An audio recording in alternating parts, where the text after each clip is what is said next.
This is KGW News at 11. Welcome to KGW News at 11. I'm Christelle Kumwe. Tonight we begin with the latest details on a shooting Saturday night during a high school basketball game. Now this video shows the chaos as people ran out of the gym at Franklin High School after a shooting in the school's parking lot. Authorities say a teenager was grazed by a bullet. He's doing okay. A suspect is in custody. Tonight, the superintendent for Portland Public Schools released a statement, in part reading, "As educators, we call on our city's elected leaders, law enforcement, and the justice system to prioritize the development of a comprehensive neighborhood safety plan that protects our children, youth, families, and neighbors from this continued gun violence." End quote. School is not canceled tomorrow, and counselors and other mental health professionals will be available for students and their families. We'll continue to bring you updates on this story on air as well as online at kgw.com. He was telling me that he was going to kill me, and I was paralyzed. That 22-year-old man said his life was threatened in Northwest Portland until a group of homeless people stepped in to protect him. Blair Bess has the story.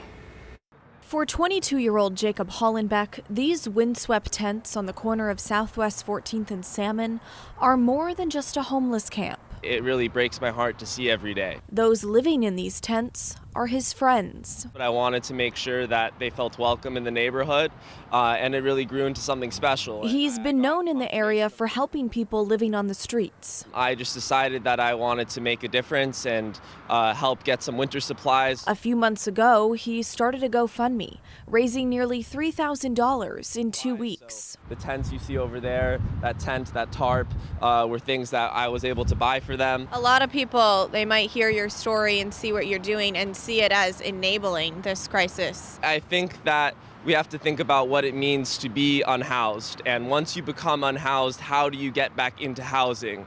And there's no way, just looking at this crisis, to get back into housing if you aren't given certain supports. In return, those at this camp are looking out for him. Late one night, Hollenbeck was threatened by another homeless person. So I was coming back from getting some food at around 11 p.m. when I saw an unhoused person who I knew from the area. Had actually just helped them that night, gotten him some dinner. And when I came back, he told me to give him my food, and I told him that I was planning on eating it. And before I could offer to even share it, he grew really belligerent. He has a lot of mental health and drug problems, and he had a shard of glass in his hand, and he was telling me that he was going to kill me, and I was paralyzed. That's when a group of homeless people jumped in to help. It really was not something I expected from them. They were in their tents. They could have just stayed there, but they really risked their lives to protect mine, and that really means a lot to me. They take care of us, we take care of them. That's the way you do it. If you did a favor for me, we'll return the favor back to you. That's been Mo Smith's motto throughout the 20 years he's lived on Portland streets. So you've been out here for 20 years, you said. What has caused you to be out here for so long? Well, with the rent going up and putting up with a lot of people and jobs you can't find. He's been rejected from every job he's applied to. It's like if you're homeless, I guess if you don't have, I guess they figure out you don't have no skills or any positive thing to do. So I said, hell with it then. And he's been on a seemingly never-ending wait list for affordable housing. But it's like 3 years to 5 years of waiting. It's like, how is that even possible? There are many people just like Mo who are living in a tent and waiting for affordable housing.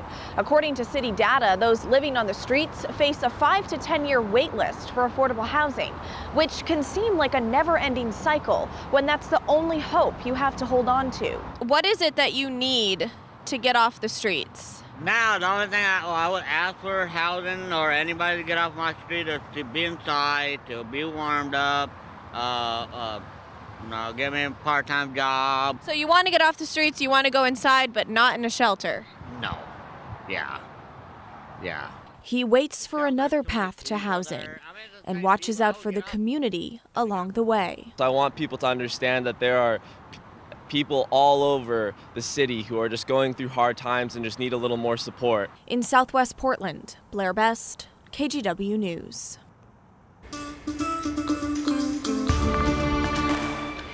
Oregon's 82nd legislative session is about to get underway in a little more than a week. One of the biggest changes this year is the arrival of a new governor, Tina Kotek, who will be sworn in tomorrow. Now let's bring in Brian Clerkley. And Brian, you spoke to some lawmakers about the upcoming session and the most important issues.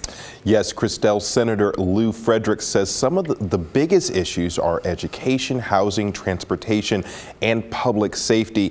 He also says this group of lawmakers is the most diverse Oregon has ever seen. This session, we start off with 19 people of color, 6 African Americans, 2 Native Americans, 5 Vietnamese Americans, and 7 Latinx folks. Oregon's next legislative session starts on January 17th, and Democratic Senator Lou Frederick says this is the most diverse set of lawmakers in Oregon's history. That's a major change. It shows the kind of demographic change that the state has gone through. Oregon's new governor, Democrat Tina Kotek, will be sworn in on Monday, January 9th. Legislators will also gather to be sworn in. The 6-month session aims to tackle some of the state's biggest issues. State Rep Travis Nelson represents House District 44, which is north and northeast Portland. He was appointed to fill Kotek's vacant seat last year. We recognize that mental health, housing, driving down the cost of living, and community safety are priorities for Oregonians.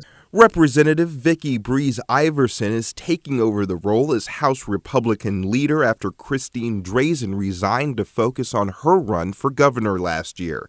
In a statement from Oregon House Republican leadership, Iverson said, "Our leadership team brings the experience necessary to tackle Oregon's most pressing issues." Another big change this year, sessions are now back to fully in person after 3 years of pandemic-era virtual meetings. We'll have a different kind of feel to the legislative session, and following 2.5, 3 years of having a different feel because of the virus. This 2023 session is a long session, which happens on odd number years. It has a hard deadline of June 25th to wrap up, but an early finish is allowed. And another issue that Rep. Travis Nelson wants to focus on is safety on TriMet after a 3-year-old girl was pushed onto the MAX tracks and an elderly man had parts of his face and ear chewed off at a Gresham MAX station. Representative Nelson says he has a meeting with TriMet tomorrow. Christelle? Thanks, Brian. I'm really proud that I've had this opportunity to lead Oregon. Tonight marks the final hours in office for Oregon Governor Kate Brown. She's held the position for 2 consecutive terms, which means she wasn't able to run again. She faced enormous challenges during her time in office, from devastating wildfires, riots in Portland, and the COVID-19 pandemic. The Story team spoke with the governor about those topics and more. You can watch the interview now on our KGW YouTube channel. Again, Tina Kotek will be sworn in as Oregon's next governor tomorrow. Now to a traffic alert. Highway 26 near Brookwood Parkway overpass will be shut down over the next few nights. Traffic will be detoured to the Brookwood Parkway off-ramp. The closure will begin in less than an hour and will end at 5 Monday morning. The road will also be closed on Tuesday, again from midnight to 5 a.m. The closure is for the Bridge of Land and Sky project. It will replace a pedestrian fence with a 9-foot-high art piece.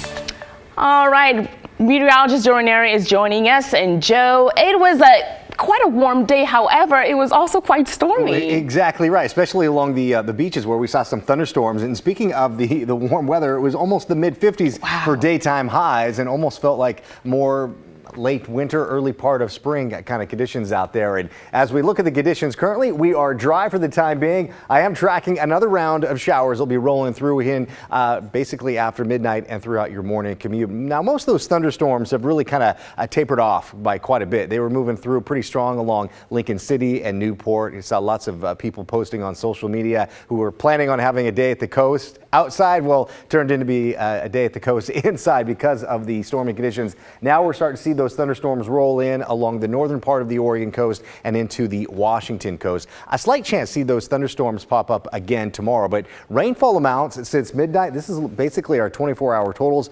6/10 of an inch of rain throughout parts of the metro area. Vancouver, 7/10, and over in Hillsborough, you've seen more than 1/2 of an inch of rain so far. It was more kind of wet throughout the metro area inland compared to the coast, where you saw just 3/100ths of an inch, or excuse me, 3/10 of an inch over in Tillamook. Now, as we go into tomorrow, we're going to be seeing some heavier downpours at times throughout your morning commute. The good news is we will see drier weather late tomorrow and into Tuesday.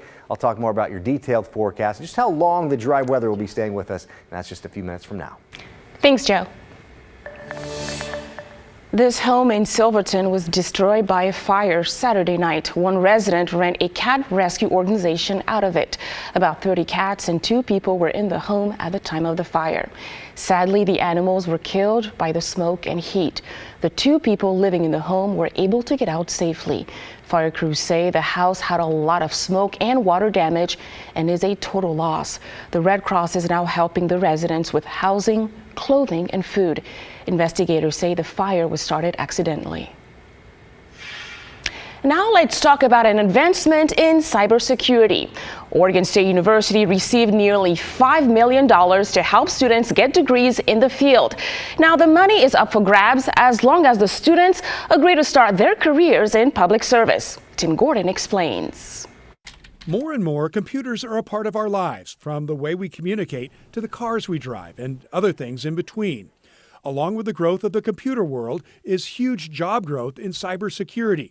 To get more people trained in the field, the National Science Foundation gives grant money to universities to pay for students' education and other costs. And the expectation is that these students will then go and serve in the federal government in cybersecurity roles. Oregon State's Rakesh Boba and Dave Neven say 29 students will benefit from Oregon State getting $4.8 million from the NSF for the Scholarship for Service program.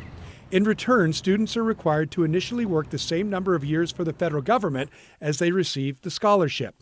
OSU has the largest cybersecurity training program in the state, which includes a live cybersecurity center, training students by actually working with local governments and nonprofits. Many of these jobs require experience, and so the cyber clinic helps students to gain that experience so they're more competitive for jobs when they enter the job market. And once students graduate, they will find no shortage of good-paying jobs to go into, both in and outside of government.